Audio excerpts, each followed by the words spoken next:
नमस्कार दोस्तों, just info talk में आप सभी का स्वागत है। मैं एक बार फिर से हाजिर हूँ आप सभी के बीच कुछ चीज़ों को लेकर, diploma versus BTech head operator के केस से रिलेटेड। तो जैसा कि आप थंबनेल में देख पा रहे होंगे कि बीटेक बाहर आखिर क्यों हुआ, कौन सा ऐसा पॉइंट था जहां से बीटेक बाहर हुआ, क्या सब कुछ डिप्लोमा के पक्ष में ही है, इन सभी बातों पर। और ये जो जुट्ठल कुमार है @आनंद कुमार, ये इतना झूठ क्यों बोला जा रहा, कैसे बोला जा रहा। तो आज एक एक चीजों को मैं क्रिस्टल क्लियर कर दूंगा कि ये बीटेक एलिजिबिलिटी है कहाँ से तय हुई थी, कहाँ से बाहर हुआ था बीटेक। तो वीडियो में बने रहिए और आइए देर ना करते हुए शुरू करते हैं। तो जैसा कि आप अपनी स्क्रीन पर देख पा रहे होंगे, ये 25/8/2021 को बोर्ड की मीटिंग हुई थी और इस बोर्ड की मीटिंग का जो डॉक्यूमेंट है वो अपनी पुरानी वीडियो में मैं दिखा चुका हूँ, आप जाकर इसको देख सकते हैं। तो इस बोर्ड की मीटिंग में जो फैसला लिया गया था, बोर्ड के मेंबर्स थे, जो भी पदाधिकारी रहे हों, तो उसमें ये फैसला लिया गया था इस बोर्ड की मीटिंग में कि बीटेक जो है इस भर्ती के लिए एलिजिबल होगा, है ना। ये 25/8/2021 की मीटिंग है। फिर इसके बाद बीटेक यहाँ एलिजिबल हुआ और फिर 6 जनवरी 2022 को नोटिस जारी किया जाता है हेड ऑपरेटर, असिस्टेंट ऑपरेटर और वर्कशॉप के लिए। नोटिस जारी किया जाता है कि ये विज्ञप्ति हमारे पास है, इतनी पद संख्या है, और फिर शुरू होता है विज्ञापन, है ना। 20 जनवरी से 28 फरवरी तक विज्ञापन की डेट थी। 20 जनवरी को स्टार्टिंग डेट थी और 28 फरवरी को लास्ट डेट थी, नोटिफिकेशन डेट जिसको बोलते हैं, कि 20 से फॉर्म भरना शुरू हुआ था और 28 को एंड था। योग्यता फॉर्म में जो लिखी गई थी, फिर से मैं कह रहा हूं कि मैं किसी बात को कहीं भी गुमराह करके नहीं दिखाऊंगा, एकदम क्लियर कट। जो योग्यता लिखी गई थी वो थी डिप्लोमा अथवा उसके समकक्ष सरकार द्वारा मान्यता प्राप्त कोई डिग्री। तो फिर इसके बाद अब यहाँ जो समकक्षता वाला मामला था, इसमें डाउट शुरू हुआ कि इक्विवेलेंसी को लेके क्या डाउट है।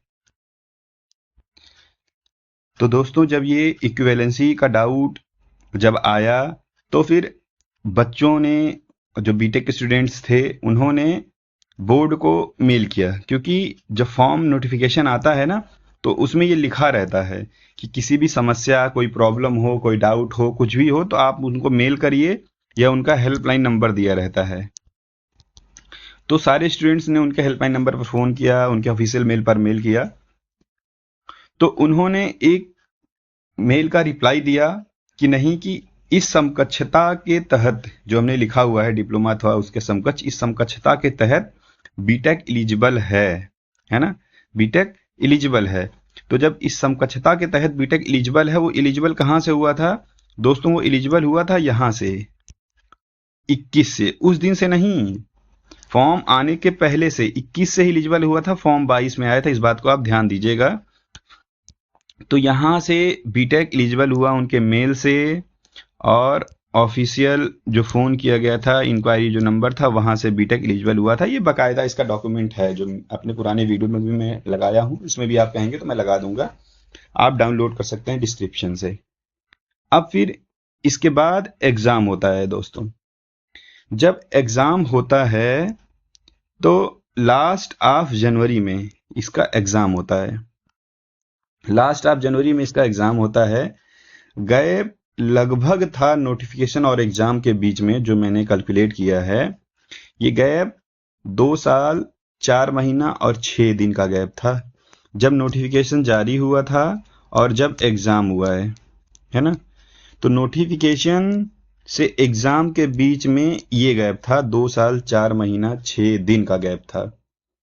और इस गैप के बीच में किसी को नहीं सूझा, 2 साल 4 महीना 6 दिन सब सोते रहे।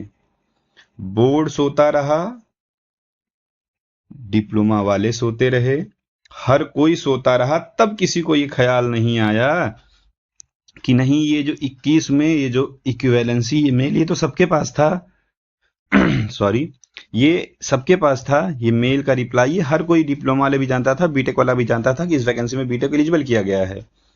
तो आप मुझे बताएं, ये जो आज उठ गए हैं नींद से, क्या ये 2 साल 4 महीना 6 दिन तक कुंभकर्ण बने हुए थे? जब नोटिफिकेशन आया था और जब तक एग्जाम हुआ है 2022 से लेके 2024 तक, आप क्यों नहीं इस बात पे ऑब्जेक्शन लिए उस टाइम कि नहीं कि इसमें बीटेक को नहीं एलिजिबल किया जाना चाहिए? तब आपको बताया गया होता कि नहीं मीटिंग हुई है, बीटेक एलिजिबल है, किस तरीके से है। तब किसी को ये बात की ख्याल नहीं आया। आइए फिर आगे चलते हैं, फिर आगे क्या हुआ। फिर आंसर की आई दोस्तों 24 फरवरी 2024 को आंसर की आई। अब सारा खेल जो है ना यहीं से स्टार्ट हुआ है। अभी मैं आपको समझाता हूँ कैसे। ये जो सारा खेल है वो यहीं से स्टार्ट हुआ दोस्तों। स्टार्ट ऐसे हुआ कि 2 साल, लगभग 2.5 साल किसी को इस बात का दूर दूर तक किसी ने संज्ञान नहीं लिया कि आखिर बीटेक एलिजिबल क्यों किया गया। ना आनंद कुमार ने, ना उनके डिप्लोमा भाइयों ने। सबने तैयारी की, 2-2.5 साल सबने मेहनत की, बीटेक वालों ने की, डिप्लोमा वालों ने की, सबने मेहनत की। अब मेहनत कैसे की ये वही जानता है जिसने मेहनत की। जिसने अच्छा किया उसका अच्छा नंबर है, जिसने खराब किया उसका खराब नंबर है। तो आंसर की आई 24 फरवरी 2024 को। अब सारा खेल यहीं से शुरू होता है। सारा खेल यहां से क्यों शुरू होता है कि ये जो झूठों के आका हैं @आनंद कुमार भैया, आंसर की आने के बाद जिन बच्चों के नंबर अच्छे आए, वो चाहे डिप्लोमा हो वो चाहे बीटेक हो, उन्होंने अपनी फिजिकल की तैयारी शुरू की। और ये जो कट ऑफ में फेल हो गए थे, जिनका सेक्शनल भी क्लियर नहीं था, ये इनका फिर दिमाग की इनकी तो बत्ती गुल हो गई यार। शुरू में तो पढ़ा नहीं, अब क्या करें, अब तो वैकेंसी हाथ से जा रही है। तब इन्होंने साजिश रचना शुरू किया। ये जो ब्लेम लगा रहे हैं कि बीटेक वाले केस फंसाना चाह रहे हैं, अभी मैं बताता हूँ केस कौन फंसाना चाह रहा है। तब इन्होंने साजिश करना शुरू किया और ये कोर्ट केस करते हैं 23 मार्च 2024 को। आंसर की आई थी 22 फरवरी को और 23 मार्च को कोर्ट केस हुआ। बात समझिएगा, इसमें भी 1 महीने का पूरा गैप है। तुरंत कर देते। इस 1 महीने का गैप कैसे हुआ, इसका प्रूफ हर एक बात का मैंने आपसे कहा ना कि मैं हर एक बात का मैं प्रूफ देते चलूंगा आपको। ये जो इसके और इसके बीच ये जो 1 महीने का गैप है कोर्ट केस और आंसर की के बीच में, ये गैप वो 1 महीना का वो है कि सबने अपनी आंसर की मिलाई, जगह जगह सबने ऑनलाइन जहां जहां था वहां वहां डाला। तो ये आका को पता चला कि नहीं यार, ये जिन बच्चों के नंबर कम है वो तो काफी संख्या में हैं, उनको जुटा के काम किया जाए। तो 1 महीना लग गया कम नंबर वाले बच्चों को ढूंढने में, जिनका सेक्शनल किसी के क्लियर नहीं, किसी का 80 नंबर है, किसी का 100 नंबर है, जिनको सिलेक्शन दिलवा रहे हैं, इन बच्चों को ढूंढने में 1 महीना लग गया आका को और फंड जुटाने में। तो आका ने जब इन बच्चों को ढूंढा, फंड जुटाया, तब आका ने किया कोर्ट केस कि भैया बीटेक को बाहर करो और कम नंबर वालों का सिलेक्शन लो। अब इसके बाद भी अभी कहानी कुछ नहीं हुई, फिर आते हैं अभी दोस्तों यहां तक, पूरा यहां तक अभी बाई बोर्ड भर्ती बोर्ड जिसको बोलते हैं, बीटेक एलिजिबल रहा है। यहां तक अभी बीटेक एलिजिबल रहा है बाई प्रूफ। अब आगे चलते हैं कि अब देखिए ये 23 मार्च को इन्होंने केस किया और 16 अप्रैल, फिर लगभग 20-22 दिन हो गया। 22 दिन बाद भी आरटीआई आईजीआरएस के मामले से बोर्ड ये बोलता रहा, भर्ती बोर्ड और सरकार ये बोलती रही, क्योंकि आरटीआई सरकार ही देती है, बोर्ड नहीं देता। आरटीआई आईजीआरएस जन सुनवाई होती है कि नहीं बीटेक इसमें एलिजिबल है। 16 अप्रैल तक ये बात बोली गई कि बीटेक एलिजिबल है। 16 अप्रैल तक ये बात बोली गई। अब केस हुआ, केस की पहली हियरिंग लगी, फिर बोर्ड से काउंटर मांगा गया। अब यहीं से सारा खेल पलटेगा। अब आप देखिएगा, फिर से बोर्ड की मीटिंग होती है 23 अप्रैल 2024 को। 16 तक हम एलिजिबल थे। अब एक सप्ताह में ऐसा पता नहीं कौन सा ख्वाब देख लिया बोर्ड ने, ऐसा कौन सा जादू हो गया बोर्ड के ऊपर कि इन्होंने 23 अप्रैल 2024 को नोटिस निकाली और इन्होंने कहा कि जो हम 21 में निर्णय लिए थे, उस निर्णय को अब हम संशोधित कर रहे हैं, है ना। उस निर्णय को अब हम थोड़ा सा संशोधित कर रहे हैं और बीटेक को हम बाहर करते हैं, इसमें केवल डिप्लोमा एलिजिबल होगा। तो दोस्तों ये सारा खेल था। अब आपसे मैं फिर से कहना चाह रहा हूं, आप इस पूरी पीडीएफ को देखिए। मैं इसको डाल दूंगा, आप इसको डाउनलोड कर लीजिएगा डिस्क्रिप्शन से। पूरी पीडीएफ को देखिए। इस पूरी पीडीएफ में आपको 2021 से लेकर, ध्यान दीजिएगा मेरी बात को, 2021 से लेकर 23 अप्रैल 2024 के पहले तक बीटेक एलिजिबल था।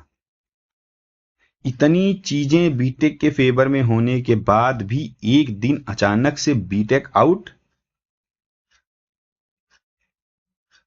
Is this possible? No, never. ये हो ही नहीं सकता कि इतनी चीजें फेवर में होने के बाद एक दिन अचानक से आप आए सोए सोए और उठे नींद से और बोल दिए कि नहीं नहीं नहीं नहीं, अब बीटेक बाहर। एक मीटिंग के थ्रू नहीं हो सकता। आपको हर एक बात का जवाब देना होगा कि 21 में आपने एलिजिबल किया था तो किस बेसिस पे किया था, और आप 24 में बाहर कर रहे हैं तो किस बेसिस पे कर रहे हैं। और अगर आपने एलिजिबल किया था तो ग्राउंड क्या था, क्या आधार था। आप ऐसे किसी के लाइफ के साथ आप खिलवाड़ नहीं कर सकते। 2.5-3 साल किसी का आप बर्बाद नहीं कर सकते। आप इतनी बड़ी संस्था हैं तो आपके पास इतनी जिम्मेदारी है, आप ऐसे गैर जिम्मेदार नहीं हो सकते। तो दोस्तों ये थी सारी बातें। आप इसको फिर से बार बार इसको देखिए, मैं बाई सीरियल बाई क्रम आपको सब कुछ बताया हुआ हूं। तो दोस्तों फिर से मैं कहना चाह रहा हूं कि हमें जो करना है, हमें बस एक ही काम करना है, हमको यूनाइट रहना है। ये आज मैं इतनी मेहनत किया इस वीडियो को बनाने में, उसका सिर्फ केवल एक उद्देश्य था कि मैं आपको दिखाना चाह रहा था कि 21 से लेकर 23 अप्रैल 2024 के पहले तक पूरे 2.5 साल लगभग हम एलिजिबल थे और एक दिन अचानक से हमको कोई बाहर नहीं कर सकता। ये आकाश सोए हुए थे, आंसर की आने से पहले सोए हुए थे, तब इनको कुछ नहीं हुआ। इन्होंने खुद अपनी वीडियो में बोला है कि बीटेक एलिजिबल, तब इनको कुछ नहीं हुआ। और आंसर की आ जाने के बाद पढ़ाई लिखाई नहीं करोगे, घूमोगे तो नंबर कम आएगा, तुम कोर्ट चले जाओगे। कोर्ट को ये फंसाना चाह रहा है, सॉरी भर्ती को ये फंसाना चाह रहा है, हम नहीं फंसाना चाह रहे हैं। तो दोस्तों बीटेक वाले भाइयों से फिर मैं कहना चाहूँगा कि आप यूनिटी में रहिए। नीचे डिस्क्रिप्शन में लिंक है ग्रुप का, उसमें आप जुड़िए। हम फिर से कह रहे हैं, हम सुप्रीम कोर्ट जाएंगे। जैसे ही कोर्ट खुलता है हम सुप्रीम कोर्ट जाएंगे और हम केस करेंगे। हम इस केस को तब तक नहीं छोड़ेंगे जब तक हम जीत ना जाएं, क्योंकि ये पक्ष हमारा है, हम फेवर में हैं। मैंने आपको सब कुछ दिखाया हुआ है। तो दोस्तों चैनल को ज़्यादा से ज़्यादा लाइक शेयर और सब्सक्राइब करिए ताकि हम अपनी बात और पुख्ता तरीके से रख सकें। धन्यवाद, नमस्कार।